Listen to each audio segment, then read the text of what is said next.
Hello friends, स्वागत है आप सभी का हमारे इस YouTube channel unique civil services में।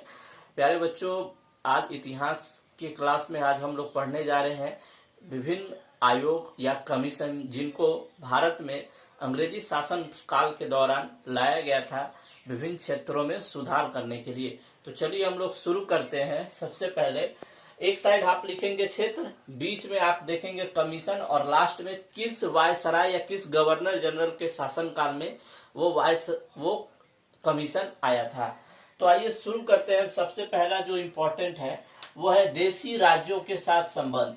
देशी राज्यों के साथ संबंध के विषय में जिस आयोग की गठन की गई थी वो था बटलर आयोग या बटलर कमीशन। ये लॉर्ड इरविन के शासनकाल में आया था। याद रखेंगे, देशी राज्यों के साथ संबंध ये बटलर कमीशन के नाम से जाना जाता है और ये लॉर्ड इरविन के शासनकाल में भारत आया था। उसके बाद नेक्स्ट हम लोग जो देखते हैं वो है, ये बहुत इंपॉर्टेंट है, शिक्षा। तो शिक्षा के क्षेत्र में सैडलर कमीशन सबसे पहले आया था। याद रखेंगे, सैडलर कमीशन ये लॉर्ड चेम्सफोर्ड के शासनकाल में भारत आया था। याद रखेंगे, शिक्षा के क्षेत्र में जो पहला कमीशन आया था वो सैडलर कमीशन था और ये लॉर्ड चेम्सफोर्ड के शासनकाल में भारत आए थे। उसके बाद नेक्स्ट हम लोग फिर देखने जा रहे हैं शिक्षा। देखिए, शिक्षा में सुधार करना प्रारंभ में बहुत जरूरी अंग्रेजों ने समझा था।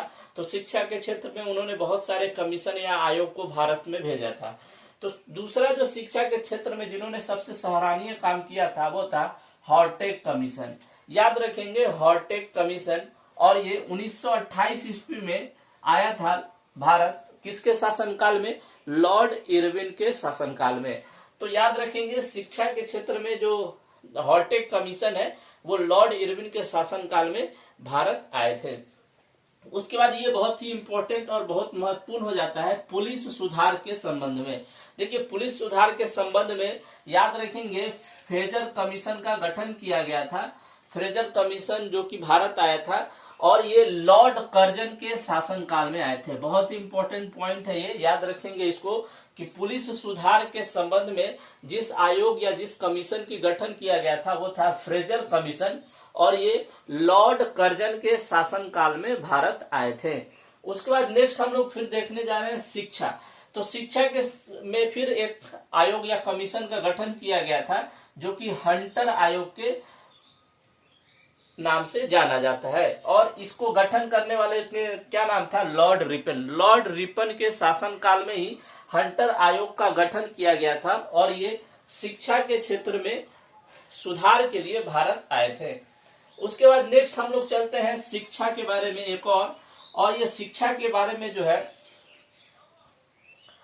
वो कौन है? रेले। क्या नाम है उनका? रेले। और रेले कब आए थे?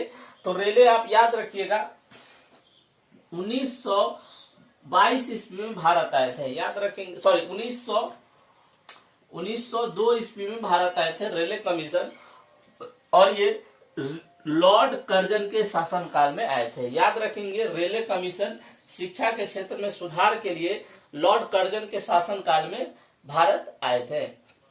उसके बाद नेक्स्ट हमारा हो जाता है, ये भी बहुत VVI है कि मुद्रा के क्षेत्र में। तो मुद्रा के क्षेत्र में स्मिथ आयोग या स्मिथ कमीशन का गठन किया गया था जो कि लॉर्ड चेम्सफोर्ड के शासनकाल में भारत आए थे। याद रखेंगे, मुद्रा यानी कि रुपए में सुधार के लिए स्मिथ कमीशन का गठन किया गया था जो कि लॉर्ड चेम्सफोर्ड के शासनकाल में भारत आए थे। उसके बाद आ जाते हैं बेरोजगारी, जो कि बहुत ही इंपॉर्टेंट है। देखिए, उस समय भी अंग्रेज लोग बेरोजगारी के बारे में बहुत सोचते थे लेकिन अभी की सरकार नहीं सोचती है। तो बेरोजगारी के लिए जिस आयोग या जिस कमीशन का गठन किया गया था उसका नाम था स्प्रूग कमीशन। याद रखेंगे, स्प्रूग कमीशन जो कि लॉर्ड वेलिंगटन के शासनकाल में भारत आए थे। याद रखेंगे, बेरोजगारी के समय जिस कमीशन का गठन किया गया था वो स्प्रूग कमीशन था और ये लॉर्ड वेलिंगटन के शासनकाल में भारत आए थे। उसके बाद फिर याद रखेंगे अकाल, ये भी बहुत इंपॉर्टेंट है। बेरोजगारी और अकाल, इसको स्टार लगा लेंगे। अकाल जो है वो स्ट्रेची कमीशन के नाम से जाना जाता है। अकाल को सुधारने के लिए, अकाल की स्थिति से निपटने के लिए स्ट्रेची कमीशन का गठन किया गया था और ये लॉर्ड लीटन के शासनकाल में भारत आए थे। याद रखेंगे, लॉर्ड लीटन के शासनकाल में कौन आए थे, भारत आए थे। तो इस तरीके से आप देख सकते हैं ये पुल वायसराय और उनके कमीशन थे। इनसे प्रश्नों के आने की संभावना हर साल रहती है, बीपीएससी में पूछे जाते हैं इनसे प्रश्न। अगले वीडियो में हम लोग फिर से देखेंगे। अगर आप हमारा यूट्यूब चैनल से जुड़ना चाहते हैं या फिर आप चाहते हैं कि मैं पर्सनली आपको गाइड करूं बीपीएससी की परीक्षाओं के लिए, तो आप हमारे इस यूट्यूब चैनल पे जाएंगे, वहां पे आपको नंबर मिलेगा, किसी वीडियो में देखिएगा नंबर मिलेगा, उस नंबर पे हमको कॉल करेंगे या व्हाट्सएप करेंगे तो मैं आपको गाइड कर सकता हूं। धन्यवाद।